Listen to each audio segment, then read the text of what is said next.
দেখুন কত সুন্দর করে কেটে নিয়েছি। তো এবার বেসনটাকে সুন্দর মতন গুলিয়ে নিব। মরিচের গুঁড়া দিয়ে দিব, হলুদের গুঁড়া দিয়ে দিব, জিরার গুঁড়া দিয়ে দিব, লবণ দিয়ে দিব। তো পরিমাণ মতন বেসন দিয়ে দিব। বেসন দিয়ে দিচ্ছি।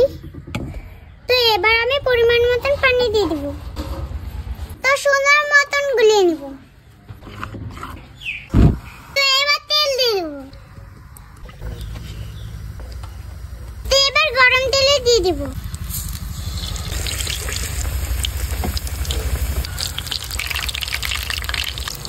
তো এবার আমি নেব বেগুন ভাজা তুলে। এখন আমি খাবো আমার বেগুন ভাজা।